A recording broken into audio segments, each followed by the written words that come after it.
Hi guys, আসসালামু আলাইকুম। আজকে আমি তোমাদের সাথে একটা easy PG momos recipe share করব। সাথে একটা চিলি সসের রেসিপিও থাকবে, যেটা দিয়ে মোমোস খেতে খুবই মজা লাগে। তো চলো কথা না বাড়িয়ে রেসিপিতে চলে যাই। প্রথমে একটা বলে 1 কাপ পরিমাণ ময়দা নিয়ে নিবা। তারপর কিছুটা স্বাদ মতো লবণ দিয়ে দিলাম।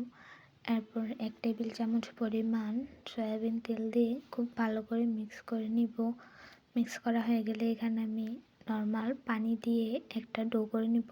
এই ডোটা পরোটার থেকে একটু শক্ত হবে, যেহেতু মোমোসের একটা শেপ দিতে হয়, তাই একটু শক্ত ডোই মোমোসের জন্য পারফেক্ট। তো দেখতে পাচ্ছি আমি ডোটা করে নিয়েছি। এখন ডোটা এরকম করে একটু গোল করে উপরে তেল ব্রাশ করে 2 ঘন্টার জন্য রেস্টে রেখে দেবো। তোমাদের কাছে হাতে সময় না থাকলে আধা ঘন্টা রেস্টে রাখলেও হবে। তো এখানে আমি হাড় ছাড়া মুরগির মাংস নিয়েছি 1 কেজি পরিমাণ। তো সবগুলো মুরগির মাংসকে আমি ব্লেন্ড করে নিয়েছি। এখন এখানে বড় সাইজের একটা পেঁয়াজ কুচি দিয়ে দেব।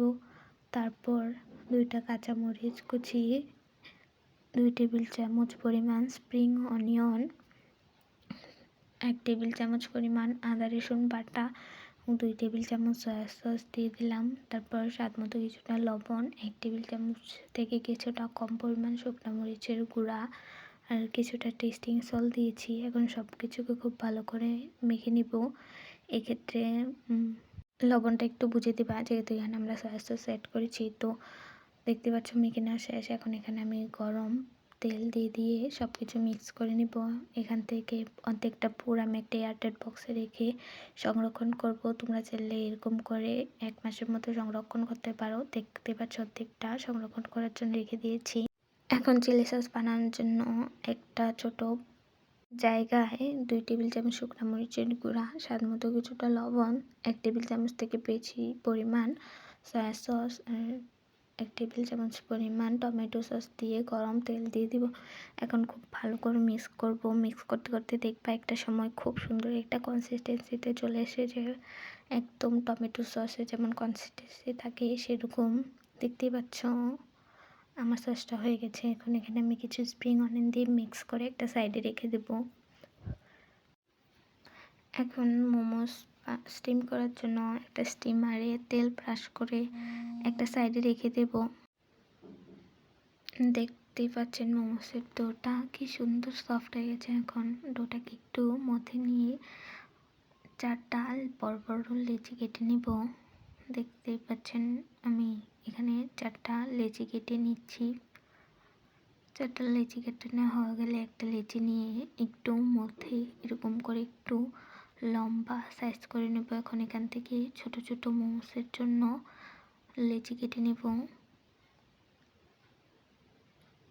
লেচিগুলো কাটা হয়ে গেলে একটা বলে নিয়ে কিছুটা ময়দা দিয়ে খুব ভালো করে গড়িয়ে নেব, এতে করে একটার সাথে লেগে যাবে না। এখন গড়ানো লিচিগুলোকে একটা নিয়ে ময়দায় গড়িয়ে সুন্দর করে একটা পাতলা রুটি বেলে নেব।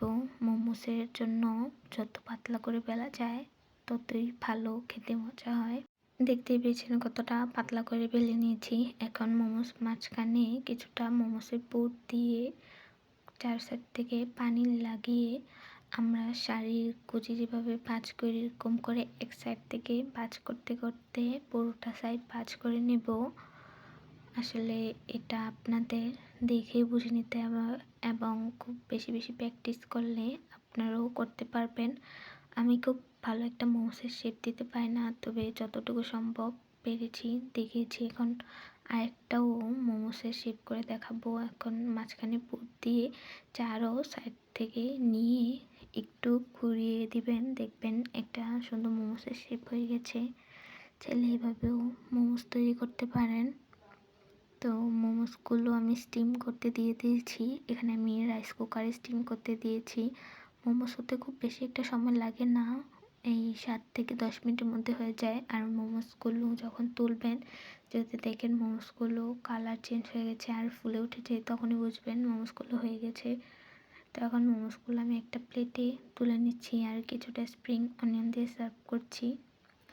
এখন আমি আপনাদেরকে একটা মোমোস খেয়ে দেখাচ্ছি যে ভিতরে ঠিক কেমন হয়েছে।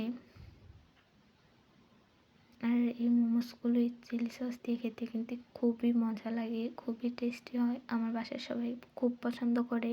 আপনাদের কাছে মোমোসের রেসিপিটা কেমন লেগেছে অবশ্যই কমেন্ট করে জানাবেন। আর ভালো লাগলে লাইক, কমেন্ট, শেয়ার দিয়ে পাশে থাকবেন। আল্লাহ হাফেজ।